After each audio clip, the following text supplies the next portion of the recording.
Hey guys, ఎలా ఉన్నారు?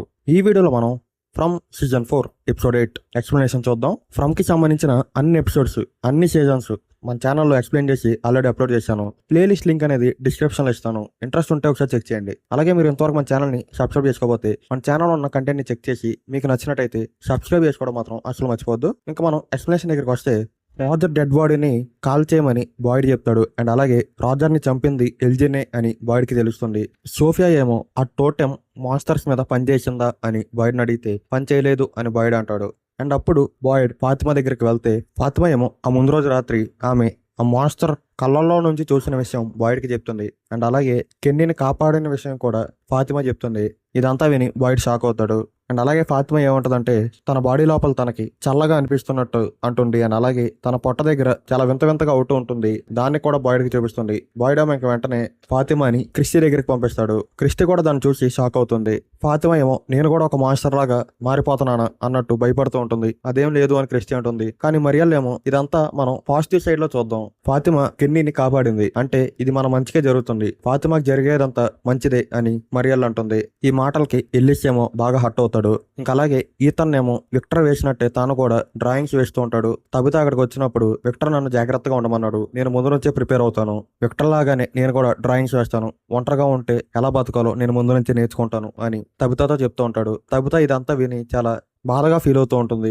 వెంటనే ఇంకా విక్టర్ దగ్గరికి తీసుకెళ్లి ఈతన్కి ఏం అవ్వదు అని అతనికి ధైర్యం చెప్పు అని విక్టర్ని అడిగితే విక్టర్ ఏమో నేను అలా చెప్పలేను, అది నిజం కాదు, ఈతన్ ఎప్పటికైనా నాలాగే ఒంటరిగా అయిపోతాడు అని చెప్తూ ఉంటాడు. అండ్ అప్పుడు ఈతనేమో నాకు ఒంటరిగా ఎలా బతకాలో నేర్పించు అని విక్టర్ని అడుగుతాడు. తబిత కూడా ఇంకా ఏం చేయలేక దానికి ఒప్పుకుంటుంది. విక్టర్ ఏమో తన సీక్రెట్ ప్లేస్ దగ్గరికి తీసుకువెళ్లి తాను ఒంటరిగా ఉన్నప్పుడు ద బాయ్ ఇన్ వైటే తనకి ఎలా బతకాలో నేర్పించాడు అని చెప్తాడు. అతను 3 రూల్స్ చెప్పాడు. ఫస్ట్ రూల్ ఏమో ఫుడ్ అనేది ఎప్పటికప్పుడు తీసుకోవాలి. నేనైతే కొన్నిసార్లు పురుగుల్ని తిన్నాను అని విక్టర్ అంటాడు. అండ్ సెకండ్ రూల్ వచ్చేసి నువ్వు ఒంటరిగా ఉన్నా సరే ఒంటరిగా లేనట్టు ఫీల్ అవ్వాలి. నేనైతే గోడలతో మాట్లాడేవాడిని, వస్తువులతో మాట్లాడేవాడిని, కానీ నీకు ఇంకా బెటర్ ప్లాన్ చెప్తా అని 2 బొమ్మల్ని తీసుకొచ్చి, ఒక బొమ్మ మీ అమ్మ, ఇంకో బొమ్మ మీ అక్క, మీ నాన్నకి వేరే బొమ్మ ఏం లేదు, నువ్వు ఈ బొమ్మలతో మాట్లాడుకోవచ్చు అని విక్టర్ అంటూ ఉంటే పక్కనే ఉన్న తబిత ఇంకా సహించలేక విక్టర్ దగ్గరికి వచ్చి ఇంకా ఆపే, ఈతను ఎప్పుడు ఒంటరిగా ఉండడు, నేను అతన్ని ఒంటరిగా ఉండనివ్వను, విక్టర్ నిన్ను కూడా నేను ఒంటరిగా వదలను, నేను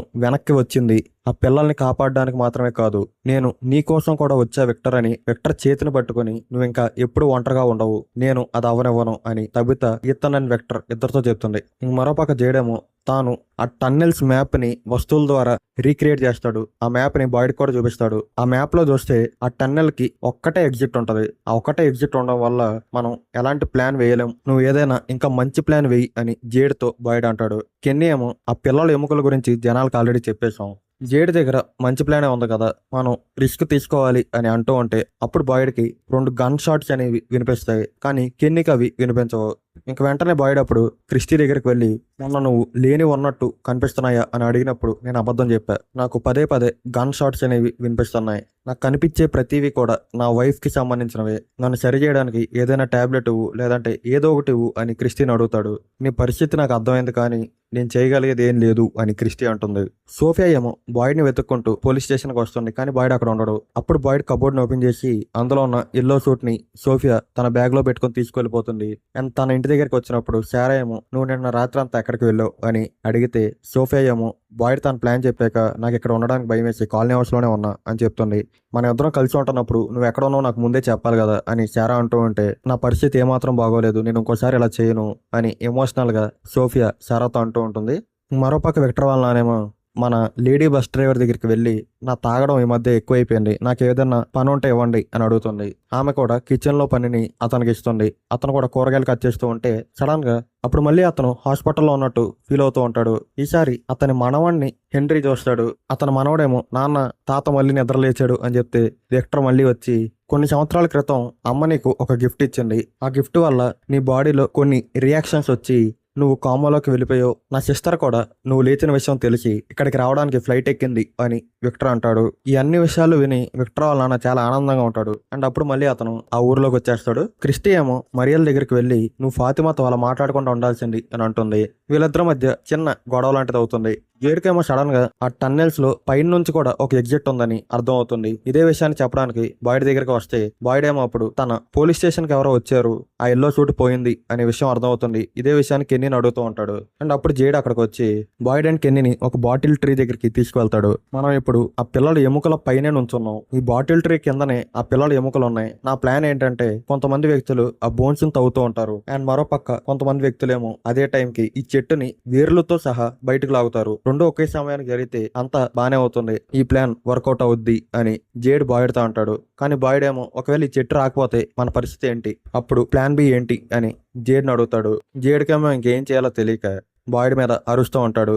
అప్పుడు కెన్నీ ఏమో బాయిడ్ దగ్గరికి వెళ్ళి ఈ ప్లాన్ వర్కౌట్ అయ్యేలానే ఉంది అని కన్విన్స్ చేయడానికి ట్రై చేస్తే బాయిడ్ ఏమో కన్విన్స్ అవడు. ఇంకా బాయిడ్ మళ్ళీ వెనక్కి తిరిగి వచ్చే టైంకి అతనికి కెన్నీని ఎవరో గన్తో కాల్చినట్టు చూస్తాడు. అండ్ కెన్నీ దగ్గరికి వెళ్లే టైంకి అక్కడే పక్కనే తబితా, డానా, జేడ్, ఎల్లిస్ వీళ్ళ నలుగురు డెడ్ బాడీస్ ని చూస్తాడు. అండ్ వాళ్ళ వైఫ్ యాబీ అక్కడే పక్కనే కూర్చుని ఉంటది. ఆమె నోట్లో నుంచి రక్తం కారి కింద పడిపోద్ది. అని సడన్ గా చూస్తే అక్కడ ఎవరు ఉండరు. బాయిడ్ లేనివి ఉన్నట్టు చూస్తూ ఉంటాడు. ఇంకా బాయిడ్ ఏమో మళ్ళీ వెనక్కి తిరిగి వచ్చేస్తే అతనికి మళ్ళీ ఫాదర్ కార్టరీ కనిపిస్తాడు. అతనేమో నువ్వు జనాలు అందరినీ కాపాడలేవు, ఉన్న వాళ్ళలో ఎక్కువ మందిని కాపాడడానికి ట్రై చేయి అని బాయిడ్ తో అంటాడు. ఇంకా సోఫియా ఏమో తబితా వాళ్ళ ఇంటికి వెళ్తుంది. కానీ వాళ్ళ ఇంట్లో ఎవరు ఉండరు. అక్కడ ఈతన్ వేసిన డ్రాయింగ్స్ ని చూస్తుంది. ఆ డ్రాయింగ్స్ ని తీసుకెళ్లిపోతుంది. అండ్ అలాగే విక్టర్ వాళ్ళ నానేమో మళ్ళీ ఆ హాస్పిటల్లో ఉన్నట్టు ఫీల్ అవుతాడు. ఈసారి అక్కడ డాక్టర్ ఉంటది. ఆ డాక్టర్ ఏమో నువ్వు చాలా స్ట్రాంగ్ గా అవుతున్నావు, కానీ మళ్ళీ వేరే డెల్యూజన్ లోకి వెళ్ళిపోతున్నావు, అదంతా అబద్ధం, కానీ నీకు నిజం అనిపించవచ్చు, అది ఏదైనా కానీ దాంతో నువ్వు కనెక్ట్ అవ్వకూడదు, డిస్కనెక్ట్ అయిపోవాలి అని ఆ డాక్టర్ హెన్రీతో చెప్తుంది. అప్పుడు అతను మళ్ళీ ఆ ఊర్లోకి వస్తాడు. అసలు మీరు ఏం చెప్పాలనుకున్నారని కన్ఫ్యూజన్ స్టేట్ లో ఉంటాడు. మేబీ ఇతను కూడా యాబీ లాగా ఇదంతా నిజం కాదు, మనం చనిపోతేనే మనం బతుకుతాం అని గన్తో హడావుడి చేస్తారేమో నెక్స్ట్ ఎపిసోడ్స్ లో. మరోపక్క మరియల్ అండ్ క్రిస్టీ ఫాతిమాని అబ్జర్వేషన్ లో ఉన్నప్పుడు ఆమె బీపీ 53/33 అండ్ ఆమె హార్ట్ బీట్ 19 per minute, ఈ డీటెయిల్స్ ని నోటీస్ చేస్తారు. ఇలా ఉంటే ఏ మనిషి కూడా బతకడు అని క్రిస్టియన్ మరియల్ అనుకుంటూ ఉంటారు.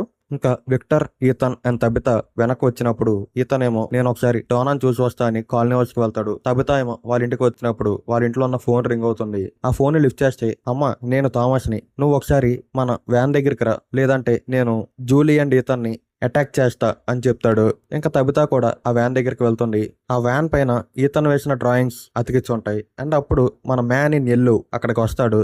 నేనెవరో నీకు తెలుసా, నీకు ఇంకా అది గుర్తులేదా, నువ్వు ఎక్కడైతే నుంచున్నావో నీ హస్బెండ్ జిమ్ అదే స్పాట్ లో చనిపోయాడు, అతన్ని నేనే చంపేశాను, జిమ్ నాకు బాగా నచ్చాడు, అతను పన్నుని ఒకటి నా దగ్గర ఉంచుకున్నాను అని చెప్తూ ఉంటాడు. తబితా ఏమో నువ్వు నన్ను చంపడానికి తీసుకొచ్చావా అని అడిగితే నేను నిన్ను ఎందుకు చంపుతాను, మన ఇద్దరం చాలా ఫేస్ చేశాం, నువ్వు నాకు ఒక క్లోజ్ ఫ్రెండ్ లాంటి దానివి, నువ్వు జేడ్ ఈసారి బాగా వర్క్ చేస్తున్నారు, మీ ఇద్దరిని ఇప్పుడప్పుడే చంపను, నువ్వు ఇప్పుడు ఇక్కడ ఎందుకున్నావంటే నువ్వు ఇప్పటివరకు చెయ్యనిది ఒకటి చెయ్యాలి, మనం ఈ ఆటని చాలా సార్లు ఆడాం, మీరు ఆ పిల్లల ఎముకల్ని తీసుకొని ఆ పిల్లల్ని కాపాడడం, ఇది చేస్తే ఇంటికి వెళ్ళొచ్చు, లేదంటే మరింత ప్రమాదకరమైన దాన్ని, మరింత విధ్వంసకరమైన దాన్ని మీరు ప్రారంభించవచ్చు, నేను నిన్ను చాలా మిస్ అయ్యా, మళ్ళీ కలుస్తా అని చెప్పి అక్కడ నుంచి వెళ్ళిపోతాడు. తబితా చాలా షాక్ అయిపోతుంది. ఇక్కడతో ఈ ఎపిసోడ్ అనేది ఎండ్ అవుతుంది. సో అది మరి ఈ వీడియో మీకు ఎలా అనిపించింది, నచ్చితే లైక్ చేయడం మాత్రం మర్చిపోద్దు. అండ్ అలాగే ఇంతవరకు మీరు మన ఛానల్ని సబ్స్క్రైబ్ చేసుకోకపోతే మన ఛానల్లో ఉన్న కంటెంట్ని చెక్ చేసి నచ్చితే సబ్స్క్రైబ్ చేసుకోవడం మాత్రం అసలు మర్చిపోవద్దు. నేను మీ ఫిల్మీ ట్రాక్స్ మనం ఫ్రమ్ సీజన్ 4 ఎపిసోడ్ 9 ఎక్స్ప్లెనేషన్ వీడియోతో మళ్ళీ కలుద్దాం.